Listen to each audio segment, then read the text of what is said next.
Rick Peterson talking him up. He just zipped through his last inning of work.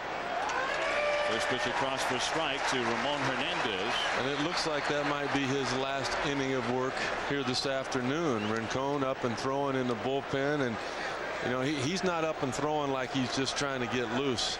Looks like he's trying to get ready. On the day, Hernandez is grounded to third and struck out. He's the number 9 hitter, and then it's the top of the order in Durham and Hatteberg, who were responsible for the first 2 runs of the day off of Rick Reed. Durham's was a line drive up the middle on which Torrey Hunter tried to make a shoestring catch, and the ball went under the glove and rolled all the way to the fence, and Durham scampered home with the very first inside the park home run in Division Series history. And before the fans here could catch their breath, Scott Hatteberg stepped up and he clubbed one over the wall and right. Back-to-back home runs. It was 2-0 Oakland. A squibbered. Rivas will feed Minkiewicz for the out. Here's Ray Durham, 1 for 3 with that solo home run. Durham had 3 doubles in the first 2 games of this series. And this was a pretty good pickup from the Chicago White Sox in a July trade. He was having a good year too for the White Sox when they traded him. He was hitting .299. He gives them a nice jolt of speed at the top of the order and power as well. Yeah, it's going to be interesting to see what happens next year, because Durham wants to play second base. He feels he's a second baseman, and Ellis has done such a nice job for them defensively.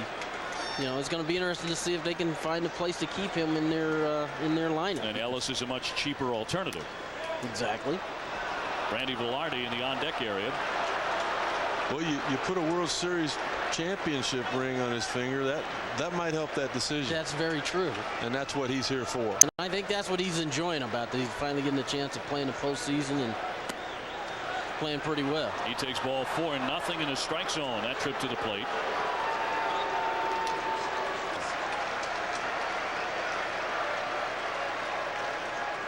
First pitch is high for ball 1 on Velarde as he hits for Scott Hatteberg, who had quite a day with a home run, a walk, and a single. Kind of tough to get yanked out of the game when you're 2 for 2, playing both good offense and defense. But he is lifted for the pinch hitter, and that is just low for a ball. Well, this is a pretty good move, though, Tony. Yeah, absolutely. I know you agree with me. Yeah. You got speed at first base. That's going to take Santana's attention off of a home plate from time to time. You're going to get a good fastball to hit, and Velarde has always been a good fastball hitter. And with Tejada sitting there on the on-deck circle, he knows he's going to get something good to hit. Velarde hit just .226 during the season. That's a strike to the inside edge at 91 miles an hour. Well, you got me there. But you can afford to be patient, because you know that he doesn't want to. This is going to be the last hitter he faces here. He's not going to. They're not going to leave him in there to face Tejada. So you can afford to be selective here, because you know you're going to get a good pitch to hit. And maybe 2-0. He wasn't looking for it in. Maybe he wanted it out over the plate. Durham gets back in. 26 stolen bases for Durham. So we'll see if the move to take the hot hitting lefty hitter Hatteberg on and bring on the right hand bat of Velarde pays off here. Oakland up by 1 in the 7th with 1 away.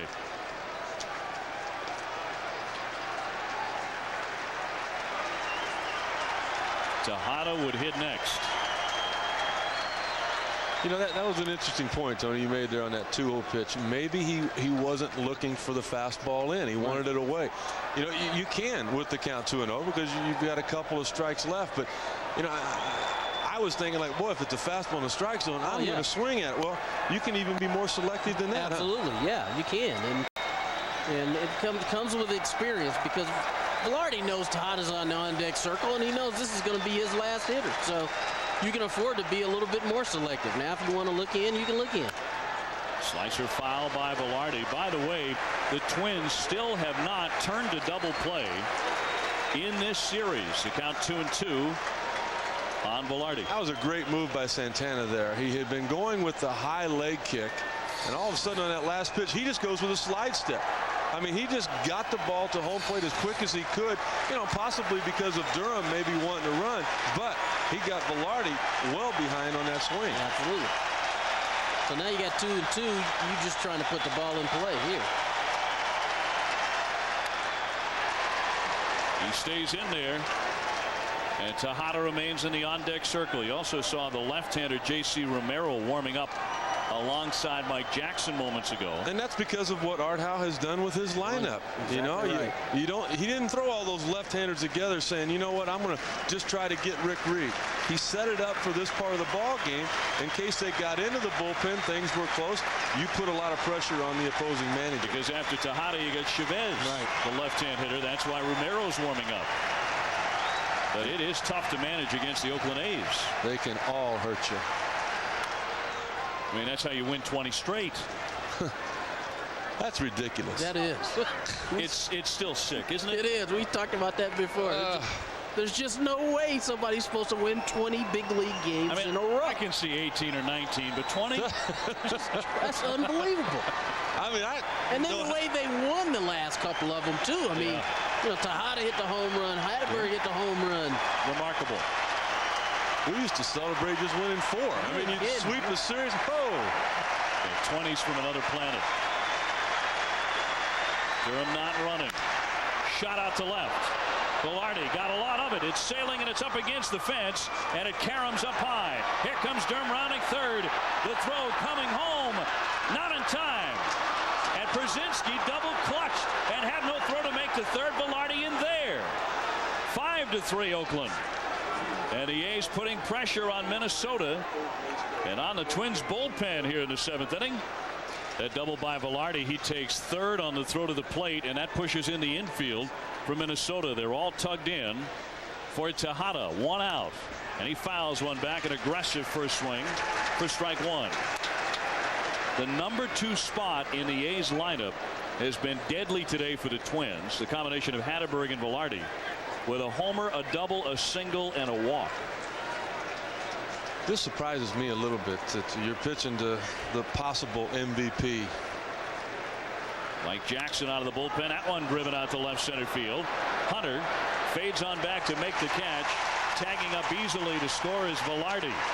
Yeah, they pitched to him, and Tejada drove in the run. I was really surprised at that. I kind of thought that Tejada might be intentionally passed. You got a left-hander, a power type guy in the bullpen to come in and face a left-handed hitter.